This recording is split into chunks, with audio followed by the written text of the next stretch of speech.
घर का बंटवारा। अरे विनोद, तूने हलवाई को सारा सामान तो दे दिया है ना? अक्षय की शादी में कोई कमी नहीं रहनी चाहिए। आखिर सबसे छोटा भाई है तुम सबका। हाँ माँ, आप चिंता मत करो, मैं पूरा ध्यान रखूंगा। मंगल बेटा, तूने तो कहा था कि फूल का ऑर्डर दे दिया है, यहाँ तो फूल पहुँचे ही नहीं। अब क्या बहू की विदाई के बाद फूल आएंगे? माँ, मैंने अभी बात की है फूल वाले से, वो रास्ते में ही है। आप किशोर भैया से क्यों नहीं कहती कुछ करने को? किशोर पहले ही मेरे बताए काम कर रहा है। पास के सभी रिश्तेदारों और मोहल्ले वालों को कार्ड वही तो देकर आया था। रिसेप्शन के लिए हॉल भी उसी ने बुक किया था। टेंट कुर्सी वालों को भी तो वही देख रहा है। पर कई मोहल्ले वाले तो हमारे भरे पूरे परिवार से जलते भी है, उन्हें बुलाने की क्या जरूरत थी? बेटा, शादी ब्याह में तो बुलाना ही पड़ता है, नहीं तो लोग क्या कहेंगे। दादी दादी देखो ना, हलवाई अंकल हमें लड्डू नहीं दे रहे, आप इनको डांटो ना। अरे चैन सुख दे देना बच्चों को लड्डू, क्यों तंग कर रहा है इन्हें? बीबी जी, मैं कहाँ मना कर रहा हूँ, लेकिन लड्डू बनते ही ये बच्चे उठा उठा कर खा लेते हैं। अरे मैं तो इन्हें थाल में रख के परोस भी नहीं पा रहा। भागो, अब कोल्ड ड्रिंक पीने चलते हैं। भागो भागो, अब कोल्ड ड्रिंक पीने चलते हैं। जैसे कि आप देख रहे हैं, आज इस घर की सबसे छोटी बेटी अक्षय की शादी है। घर में बहुत चहल पहल है। कुलभूषण की बीवी कमला को फुर्सत ही नहीं है कामों से, लेकिन कुलभूषण और घर के बाकी लोग कहाँ हैं? आइए देखते हैं। अजी, आप यहाँ आराम से बैठकर गाने सुन रहे हो और घर में अभी तक इतने काम बचे हैं करने को। अरे भाई, मेरे सबसे छोटे बेटे की शादी है, इसके बाद तो मैं अब चिंता मुक्त हो ही जाऊंगा। और फिर घर में तुम हो, बेटे बहुएं हैं, तुम लोगों के होते हुए मैं क्यों काम करूं?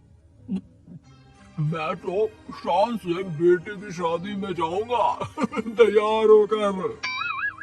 अरे ठीक है, अब आप आराम ही कीजिए। एक बार अभिषेक की बीवी आ जाए, फिर मैं भी आराम करूंगी और मेरी चारों बहुएं पूरे घर की जिम्मेदारियां संभाल लेगी। इतना कहकर कमला वापस अपने काम में लग जाती है। बेटा भी, तू अब तक तैयार नहीं हुआ? किससे बात कर रहा है फोन पर? तैयार कैसे हूँ? सैलून जाने से तो आपने मना किया है, क्योंकि मुझे हल्दी लग चुकी है। भाभीियों को देखो, सुबह से पार्लर में है। अक्षय की शादी हो जाती है और नंदिता बहू बनकर घर आ जाती है, लेकिन इस घर की खुशियों को मानो किसी की नजर लग गई थी। नंदिता के आने के बाद आए दिन घर की शांति भंग होती रहती। अपने माँ बाप की इकलौती बेटी को इतने बड़े परिवार की जिम्मेदारियाँ कहाँ संभाली थी? अभी देखो ना, मेरे हाथों की मेहंदी भी अभी नहीं उतरी है और तुम्हारी मम्मी ने मुझे घर के कामों में लगा दिया। मैंने सोचा था कि घर की सबसे छोटी बहू होने के कारण मुझे सब पलकों पर बिठा के रखेंगे, पर यहाँ तो पलक झपकने की भी फुर्सत नहीं मिलती। देखो नंदू, शादी के पहले ही मेरे घर वालों ने तुम्हें और तुम्हारे पेरेंट्स को बता दिया था कि मैं जॉइंट फैमिली में रहता हूँ, तो फिर अब ये शिकायत क्यों? और फिर तुमसे पहले मेरी भाभी भी तो आई थी शादी करके, उन्होंने तो कभी कुछ नहीं कहा। नंदिता तब तो चुप हो जाती है, लेकिन ऐसा बहुत दिनों तक नहीं चलता।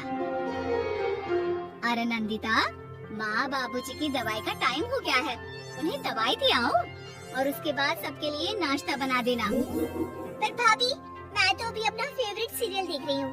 प्लीज मेरी जगह आप कर लो ना ये काम। ठीक है, मैं तेरी जगह माँ बाबूजी को दवाई दे आती हूँ और नाश्ता बना लेती हूँ। तू मेरी जगह पूरे घर की डस्टिंग करके 5 बच्चों को स्कूल के लिए तैयार करके भेज देना और दोपहर का खाना बनाने के बाद कपड़े धोकर सुखा देना। उसके बाद हम दोनों मिलकर बाजार जाकर सब्जी ले आएंगे, फिर डिनर की तैयारी कर लेंगे और उसके बाद बस भाभी, मैं माँ बाबूजी को दवाई देकर सबके लिए नाश्ता बना देती हूँ। हे भगवान, ये कहाँ लाकर फंसा दिया मुझे।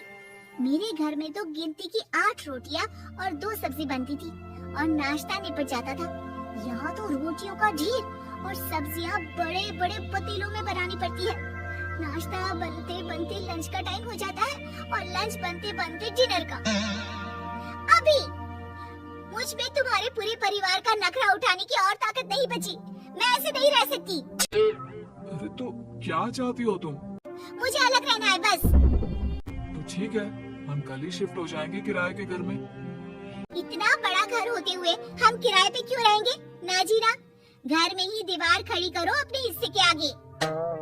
घर के साथ साथ घर की खुशियों में भी दीवार खींच जाती है। ऐसे ही कई महीने बीत जाते हैं और नंदिता माँ बन जाती है। बच्चे के आने से अभिषेक के कंधों पर खर्चों का बोझ आ पड़ता है।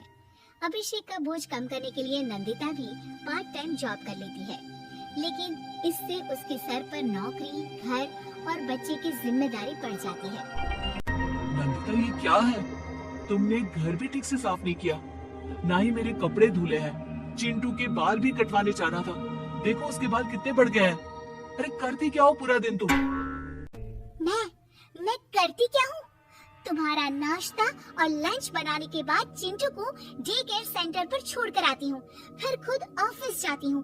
पूरा दिन काम करके आने के बाद बिना आराम किए बाजार से सब्जियाँ लेकर आती हूँ, घर आकर खाना बनाती हूँ, चिंटू को देखती हूँ और क्या करूँ मैं? तो किसने कहा था अपने सर पर इतने काम लेने को? मत जाओ ऑफिस। ऑफिस जाए बिना घर के खर्चे कहाँ से पूरे होंगे? चिंटू की डे केयर का खर्च, उसके लिए बेबी फूड का खर्च, प्रेस वाली का खर्च, ये सब तुम्हारी सैलरी से होता नहीं है। अगर परिवार से अलग नहीं होती तो इतनी मुसीबतें नहीं उठानी पड़ती तुम्हें। तुम्हें परिवार के साथ मिलकर काम करने में दिक्कत थी, लेकिन काम तो अब भी बहुत है तुम्हारे सर पर। चिंटू को भी डे केयर भेजने की जरूरत नहीं पड़ती। उसको गोद में खिलाने के लिए दादा दादी और घर के सभी बड़े होते।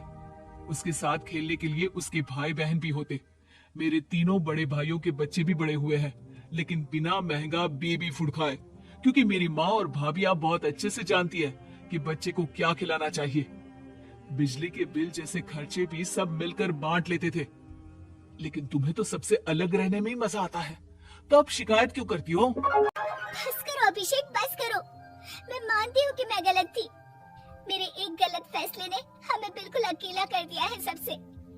एक घर में होते हुए भी हम बाकी परिवार से अजनबियों की तरह रह रहे हैं। अभिषेक और नंदिता की सारी बातें घर के बाकी लोगों को सुनाई दे रही थी। तभी कमला बोल पड़ती है। अरे नंदिता बहू, किसने कहा कि तुम अकेले हो? तुम्हारा इतना भरा पूरा परिवार है ना तुम्हारे साथ। हम तो बस ये चाहते थे कि तुम अपनी गलती समझ जाओ। अगर हम तुम्हें समझाते तो शायद तुम ना समझती, लेकिन अपनी गलती का एहसास तुम्हें खुद हो गया है, तो अब तुम समझ चुकी हो परिवार में एक साथ रहने का मोल क्या होता है। मम्मी जी मुझे माफ कर दीजिए, अब ऐसा दोबारा कभी नहीं होगा। अरे माफी माफी बाद में, पहले मेरा पोता जरा मेरी गोद में तो दे, और तू जाकर सबके लिए चाय बना ला।